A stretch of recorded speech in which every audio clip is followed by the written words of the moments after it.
Assalamualaikum warahmatullahi wabarakatuh. Saya akan mencoba menjelaskan mengenai arsitektur Candi Zaman Mataram kuno. Bagian satu ini lebih ke pengantarnya. Arsitektur Candi Zaman Mataram kuno ini banyak mendapatkan pengaruh dari kuil-kuil di India, terutama dari wilayah India Selatan. Ini kalau kita lihat bagaimana tatanan spasial atau konfigurasi spasial dari kuil di India itu secara umum dia memiliki tiga hal penting ini, yaitu yang pertama tentang pusat dan tepi, kemudian hierarki, dan yang ketiga transisi ruangnya. Ini contoh konfigurasi ruang candi atau kuil di Kandaria, kuil Kandaria Mahadewa gitu ya. Ini kuilnya yang di sini ini terbagi menjadi beberapa bagian.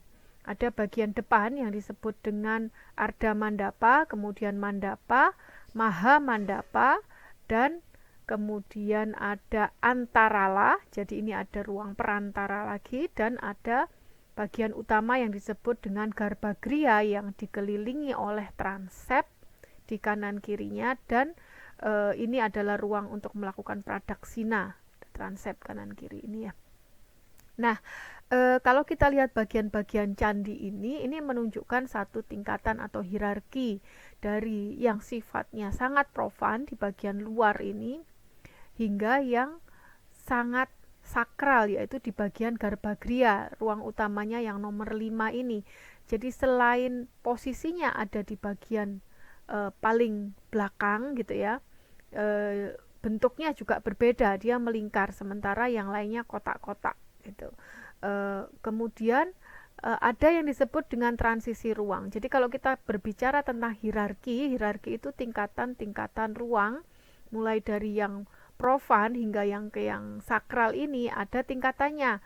Jadi ini profan, kemudian Arda Mandapa ini sifatnya lebih sakral, nanti yang Mandapa ini lebih sakral lagi, yang ketiga ini lebih sakral lagi, hingga yang kelima ini yang paling sakral. Jadi ada tingkatan semacam itu yang kemudian disebut hierarki, dan perubahannya ini berangsur-angsur atau gradual. Nah, bahkan sebelum masuk ke yang nomor 5 ke Garbagriha ini ada Antarala. Jadi ada penanda, ini yang disebut dengan transisi ruang, jadi terlihat yang lain, dan ini secara arsitektural ditandai oleh elemen-elemen arsitektur, misalnya pagar yang di sini ini menunjukkan perbedaan karakter ruang atau perbedaan sifat ruang, yang di dalam pagar ini suci, yang di luar pagar ini sifatnya profan. Atau bisa juga dari tangga, ini di depan ini ada tangga, ketika masuk ke sini ini ada ruang terbuka, ada susunan dinding yang menunjukkan ada susunan kolom yang membentuk dinding semu yang memberikan efek psikis pada perilaku dan tindak tanduk kita ketika berada dalam ruang itu gitu. Jadi elemen-elemen ruang yang merupakan transisi ruang itu atau penanda transisi itu fungsinya semacam itu gitu. Atau bisa juga ini yang nomor 4 ini adalah transisi dari ruang 3 ke ruang 5 dan seterusnya. Kalau di contoh yang di sini, pagar dan pintu gerbang ini adalah transisi-transisi ruangnya dari yang sifatnya profan menjadi lebih sakral, atau dari yang sifatnya publik menjadi semi publik. Kemudian ada pagar lagi, berarti ruang yang di dalamnya ini sifatnya lebih privat, dan seterusnya sampai ke yang nomor 1.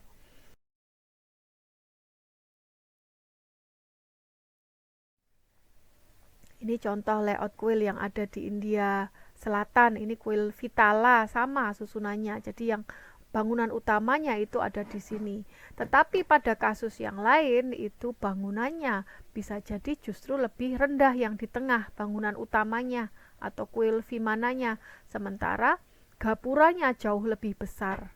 Tapi kalau kita lihat ini perubahannya pun terjadi secara berangsur-angsur atau secara gradual gitu ya, dari yang sangat besar di luar menjadi yang justru paling rendah di bagian dalam.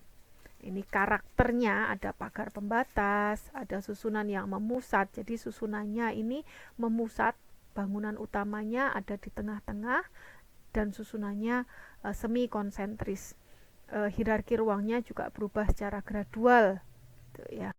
Kemudian ini gambaran secara penampangnya atau tampaknya, urut-urutannya ada tangga ini sebagai transisi ruangnya dari ruang yang sifatnya publik ke yang lebih privat atau yang lebih sakral dan seterusnya. Ini contoh yang lain. Nah, stilistikanya candi itu umumnya terbagi menjadi 3 bagian. Ada bagian bawah atau bagian kaki, kemudian bagian badan, dan bagian kepala atau bagian atas. Meskipun tidak semuanya seperti ini, tapi ini secara umum gitu ya. Dan di bagian atas itu ada yang disebut dengan titik puncaknya, atau kalau di Jawa namanya mustaka. Mustaka itu kepala atau mahkotanya. Ya, jadi ini ada mahkota-mahkotanya. Ini susunan yang lazim untuk kuil yang juga diadopsi atau ditiru atau diimitasi oleh candi. Nah, hal yang lain yang mungkin perlu kita pahami adalah bahwa struktur ruang candi itu bagian dalamnya, ya, ini ada atapnya, ada ruang dari bawah ke atas ini yang tembus sampai ke bagian puncak atap. Nah, ini agak berbeda dengan konstruksi yang di Jawa nantinya ya. Kalau di Jawa ini berhenti sampai di bagian bawah atap, nanti dia ada lubang lagi di bagian atasnya, ada rongga lagi di bagian atasnya. Jadi di sini ada sekatnya dulu. Tapi kalau yang di India ini menerus sampai ke bagian atas. Ya, ini model ornamennya sangat detail dan 3 dimensional dan banyak warna kalau di India. Nah, ini untuk proporsinya, proporsi atau tata letak candi, tata letak unsur-unsur arsitekturalnya itu semuanya diambil dari satu aturan yang tertuang dalam Wastu Purusa Mandala, yang semuanya ini sebenarnya sumber idenya atau sumber inspirasinya adalah proporsi tubuh manusia gitu ya. Di pusatnya itu ada di tengah-tengah ini. Nah, jadi bangunan utamanya letaknya jantungnya ada di kepala ini ya, susunannya. Pusatnya ada di bagian kepala ini. Ini bagian ujungnya ini kaki. Ini untuk susunan yang linier. Sedangkan untuk susunan yang konsentris itu pusatnya ada di sini ya. Oke. Nah, ini sebenarnya semuanya tadi itu sumbernya adalah kosmologi. Prinsip dasarnya adalah kosmologi. Kalau kita lihat bagaimana kosmologi Hindu, ya, titik pusatnya itu di tengah-tengah yaitu Gunung Meru, yang di situ ada lapisan-lapisan. Jadi puncak tertinggi ini adalah Tuhan yang Maha Kuasa atau Tuhan yang Maha Menciptakan, yang Maha Pencipta, satu ya.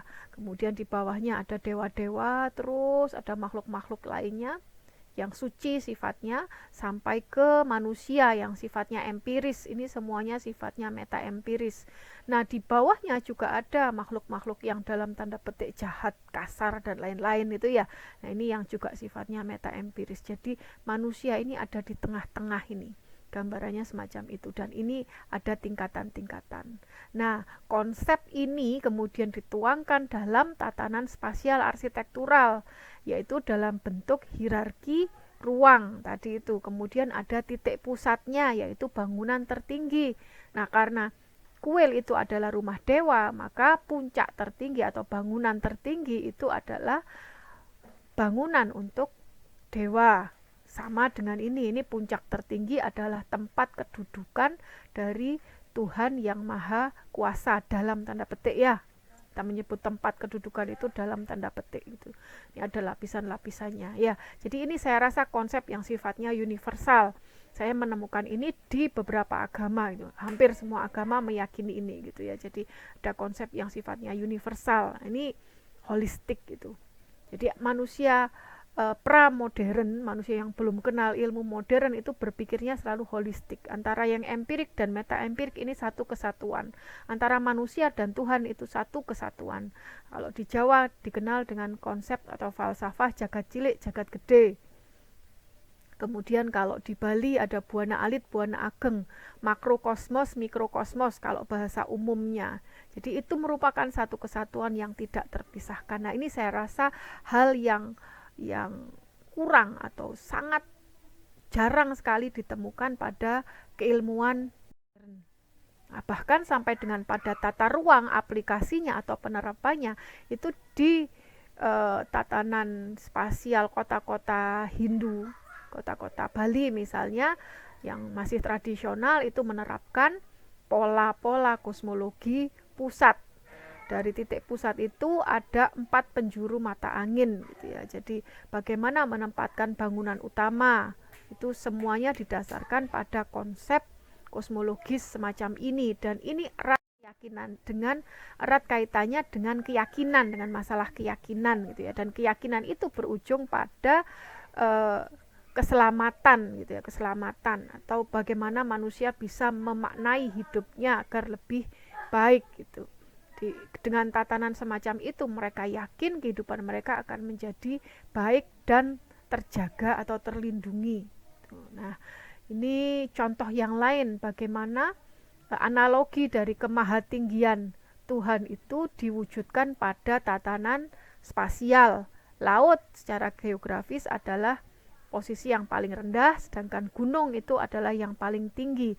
Maka hierarkinya kalau di Bali disebut dengan Nista Madya Utama dengan urutan laut, kemudian daratan tempat tinggalnya manusia, dan gunung sebagai tempatnya dewa-dewa.